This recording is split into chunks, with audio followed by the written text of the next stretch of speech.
गोरखपुरिया music हर पल हर घड़ी आपके साथ। Subscribe now and press the bell icon. रहलू अखिया के हमारे पुतरिया पुतरिया काहे राई गईलू हो,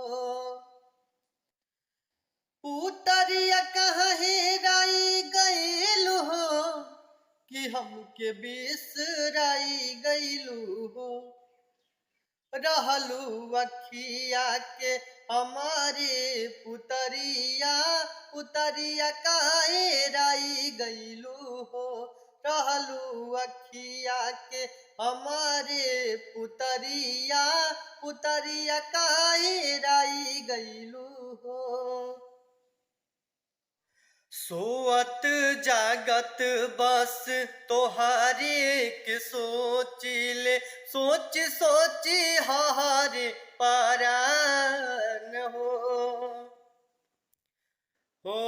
सोअत जागत बस तोहारे के सोचिले, सोच सोची हारे पारान हो।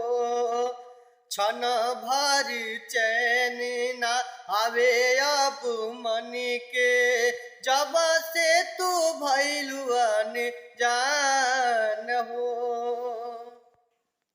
हमरे उठावा के रहलू बसुरिया बसुरिया काहे राई गईलू हो। हमरे अखिया के रहलू पुतरिया पुतरिया काहे राई गईलू हो। सुगावा के अपना तू खोतावा उजाड़ के, बैठ जाइबू जाके दोसरा डाल हो सुगावा के अपना तू होतावा उजाड़ के, बैठ जाइबू जाके दोसरा डाल हो। इश्क के ऐसन जहर पिया के, कई दिहलो दियल मुश्किल हो।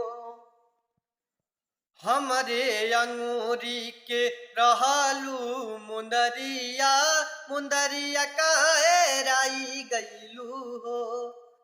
हमरे अखिया के रहलू पुतरिया पुतरिया काहे राई गईलू हो। पुतरिया काहे राई गईलू हो कि हम बिसराई गईलू हो। पुतरिया काहे राई गईलू हो कि हमके बिसराई गईलू हो। हमारा अखिया के रहलू पुतरिया पुतरिया काहे राई गईलू हो। हमरे अखिया के रहलू पुतरिया पुतरिया काहे राई गईलू हो। अच्छा सुनो, सब्सक्राइब करते वक्त ना घंटी बजा देना, ताकि जब मैं ऑनलाइन आऊँ तो तुम्हारे फोन की भी घंटी बजे।